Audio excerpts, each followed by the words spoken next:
Hello दोस्तों, स्वागत है आपका 14वीं कक्षा में। अब आज हमें पढ़ना है राजपूत काल। अगर हम राजपूत काल की बात देखें तो कई सारे राजवंश आपको दिखाई देते हैं। एक किंवदंती के अनुसार या किताब के अनुसार एक किताब लिखी गई चंद्रबरदाई के द्वारा पृथ्वीराज रासो। पृथ्वीराज रासो में यह माना गया है कि गुरु वशिष्ठ के द्वारा एक यज्ञ किया गया माउंट आबू पर्वत पर। माउंट आबू पर्वत पर जो यज्ञ किया गया उसमें कुछ राजपूत जातियों का जन्म हुआ। अगर हम देखें तो मुख्यतः राजपूत काल अगर देखें तो 800 से 1200 ईस्वी के मध्य रहता है और सीधा सीधा इनका क्लैश, इनका जो द्वंद्व है वह मुस्लिम आक्रमणकारियों के खिलाफ रहा। अगर हम देखें तो राजपूत, गुर्जर प्रतिहार, चौहान, गढ़वाल, चालुक्य शासक और चंदेल यह राजपूत कालखंड के मुख्य राजा माने जाते हैं।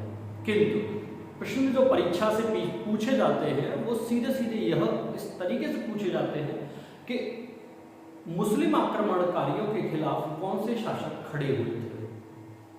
तो इसमें 3 मुख्य राजवंश आपको देखने को मिलेंगे और उनका द्वंद्व दिखाई देगा आपको मुस्लिम आक्रमणकारियों के खिलाफ। तो सबसे पहले अगर हम इसमें देखें तो सबसे पहला है गढ़वाल वंश। गढ़वाल वंश या राठौर वंश को हम देख रहे हैं तो इसके शुरुआत ही चरण में अगर देखें तो संस्थापक जो रहे वो रहे यशो विग्रह। यशो विग्रह गढ़वाल और राठौर वंश के, गढ़वाल या राठौर वंश के संस्थापक हैं यशो विग्रह। उसके बाद हमें चंद्रदेव नामक शासक दिखाई देते हैं। चंद्रदेव के विषय में देखें तो राष्ट्रकूट शासक गोपाल को पराजित किया। राष्ट्रकूट शासक गोपाल को पराजित किया।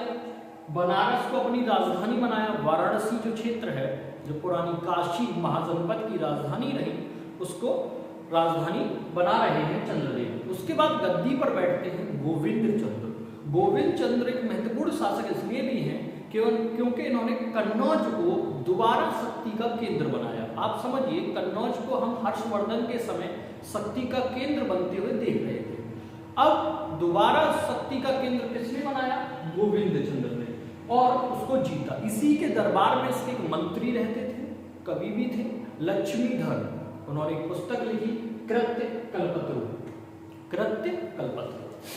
अगर हम देखें तो जयचंद, इसके बाद जयचंद सबसे विवादित राजा अगर गढ़वाल वंश में देखें तो यही देखने को मिलते हैं।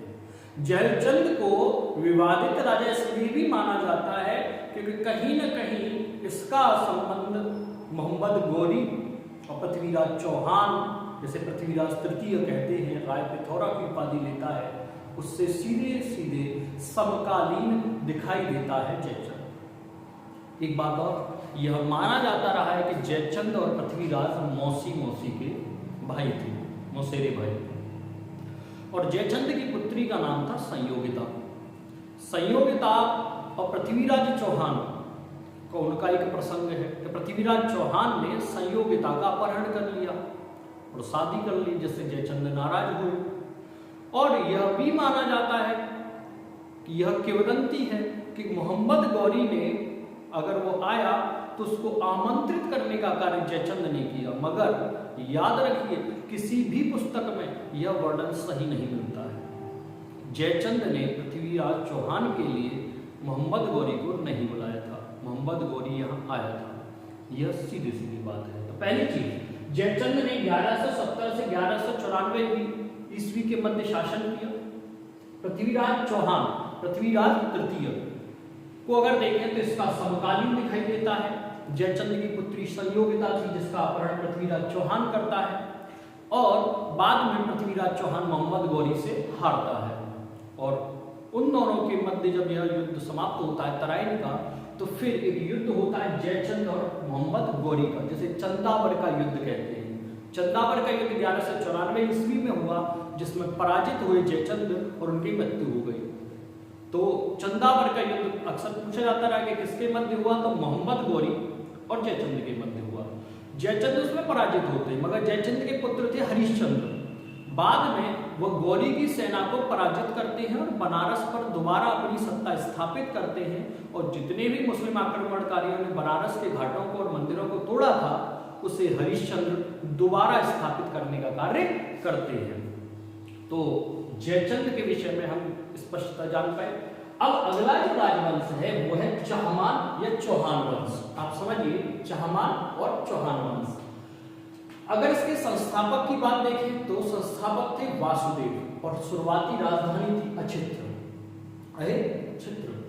और इसी के वंश में पैदा हुए अजयराज। अजयराज ने अपने नाम को देखें तो अजयराज के विषय में, तो अजयराज ने एक शहर की स्थापना करी, अजमेर शहर की स्थापना कर रहे हैं और उसको बनाते हैं राजधानी। तो अजयराज ने अजमेर शहर की स्थापना की और उसको अपनी राजधानी बनाया। उसके बाद इसमें शासक बनते हैं अर्डोराज। अर्डोराज भी महत्वपूर्ण और शक्तिशाली शासक है। अगर इन्होंने देखे तो पुष्कर में वराह मंदिर का निर्माण करवाया। पुष्कर फेमस है, आप जानते हैं कि पुष्कर का मेला बहुत फेमस है, पशुओं का मेला है, बड़ा फेमस है। और दूसरी, पुष्कर इसलिए भी भूमि पवित्र है क्योंकि वहां ब्रह्मा जी का विशाल मंदिर आपको देखने को मिलता है। तो पुष्कर नाथ में या पुष्कर में आपको मंदिर मिलता है ब्रह्मा जी का। तो पुष्कर में वराह मंदिर का निर्माण कौन करवा रहा? अर्डोराज। विग्रहराज चतुर्थ या फोर्थ जिसे कहा जाता है, बीसल देव जिनका दूसरा नाम है, उपनाम बीसल देव। और बीसल देव के विषय में जानकारी हमें जो मिलती है वो बीसल देव रासु से मिलती है। उस समय कई कालखंड है, पृथ्वीराज रासु लिखी गई, बीसल देव रासु लिखी गई। बीसल देव रासु अगर देखें तो उससे बीसल देव की कहानी का हमें भान होता है। दूसरा अगर देखें तो बीसल देव रासु के रचयिता नरपति, कई जगह नालह लिखे जाते हैं, तो इनका पूरा नाम नरपति नालह एक साथ याद रखिएगा। अजमेर में संस्कृत पीठ की स्थापना कर रहे हैं। अजमेर में संस्कृत पीठ की स्थापना कौन कर रहे हैं? अगर देखें तो विग्रहराज चतुर्थ यानी कि बीसल देव। और यही जो अजमेर में संस्कृत पीठ है, बाद में कुतुबुद्दीन ऐबक इसको तोड़वाता है और एक नई निर्माण करता है, 2.5 दिन का झोपड़ा। मगर कहते हैं कि नकल के लिए अकल आवश्यक है। उसी प्रकार अगर आप देखें 2.5 दिन के झोपड़े में आज भी जो दीवारें हैं उस पर हिंदू देवी देवताओं के चित्र अंकित है। तो जो पूरा 2.5 दिन का झोपड़ा है, जो आज मस्जिद है, वह पूर्व काल में संस्कृत पीठ, संस्कृत विश्वविद्यालय के रूप में या विद्यालय के रूप में प्रमाणित थी। उसके बाद इस वंश का सबसे शक्तिशाली, सबसे महत्वपूर्ण शासक पृथ्वीराज तृतीय या पृथ्वीराज चौहान आपको देखने को मिलता है। इसका शासनकाल 1178 से 1192 ईस्वी के मध्य रहा।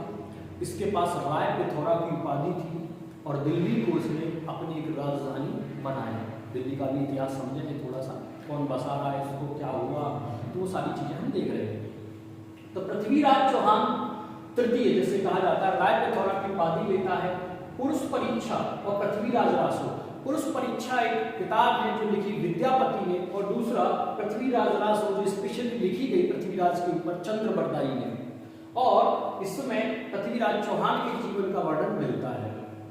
तराइन का प्रथम युद्ध 1191, तराइन का प्रथम युद्ध 1191 में हुआ।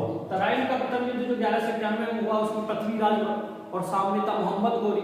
मोहम्मद गौरी हार रहा था और हारते हुए वह भागता हुआ चला गया।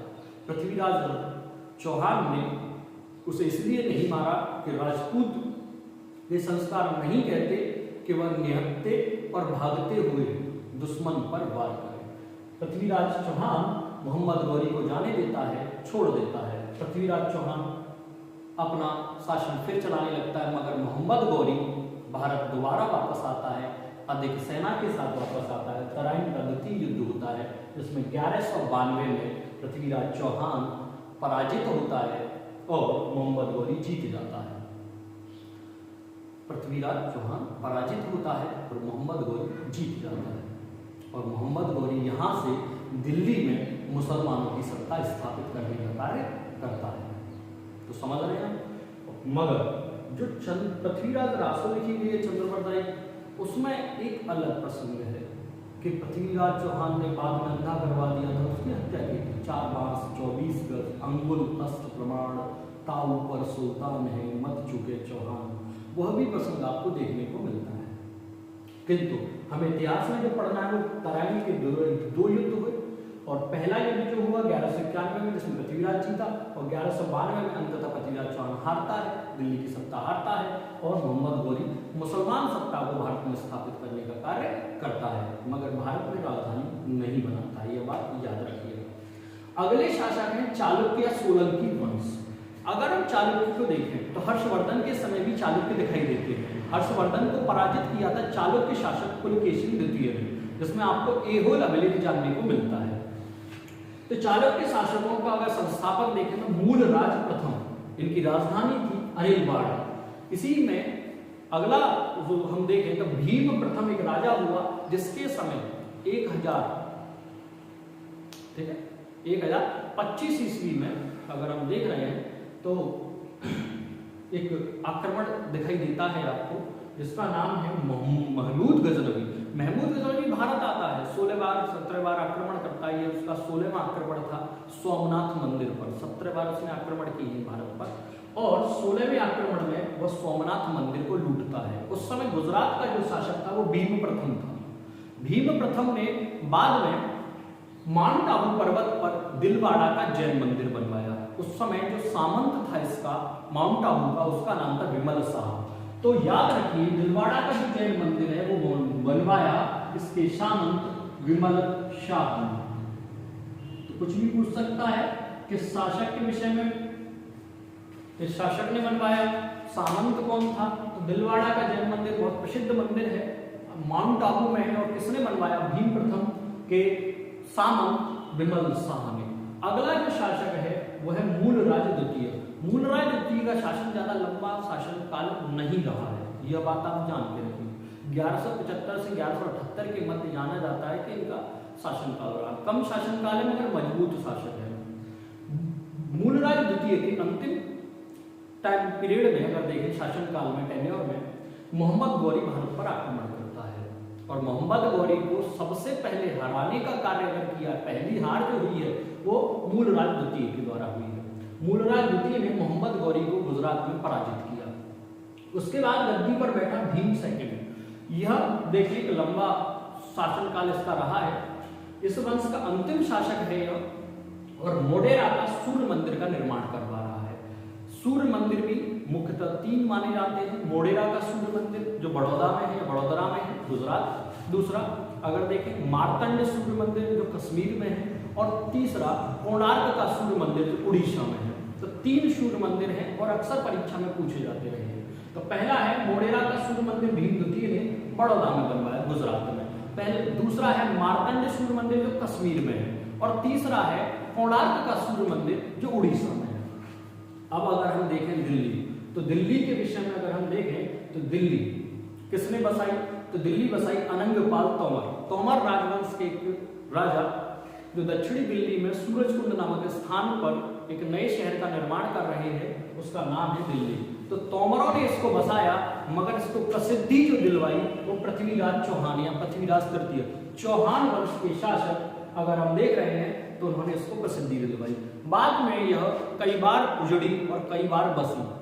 अगर हम देखें तो फिर कुतुबुद्दीन ऐबक के बाद यह राजधानी इल्तुतमिश के समय दिल्ली रहती है, और फिर उसके बाद कई जगह हटती है, फिर आती है। मुगलों के समय आगरा रही राजधानी, फिर शाहजहां इसको दिल्ली लेकर आए तो दिल्ली आती है राजधानी। फिर अंग्रेजों के समय कलकत्ता चली जाती है राजधानी, और फिर 1911 में 12 दिसंबर 1911 में दोबारा भारत की राजधानी जो बनती है वो दिल्ली बनती है। तो दिल्ली का एक अपना इतिहास रहा है। तो किसने बसाई? अनंगपाल तोमर ने। प्रसिद्धि दिलाई पृथ्वीराज चौहान ने।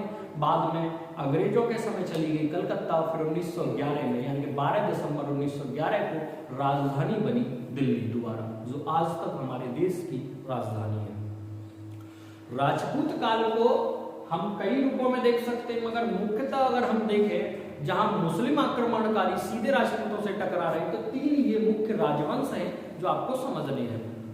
कल हम मुस्लिम आक्रमणकारियों को भारत में घुसते हुए देखेंगे। जहां हम मोहम्मद बिन कासिम 712 ईस्वी में आता है वहां से शुरुआत कर रहे होंगे और फिर आगे बढ़ रहे होंगे।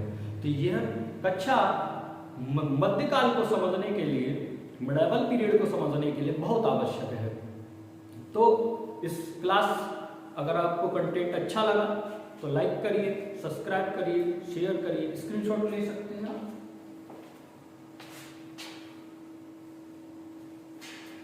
मिलते हैं अगली कक्षा में। नमस्कार।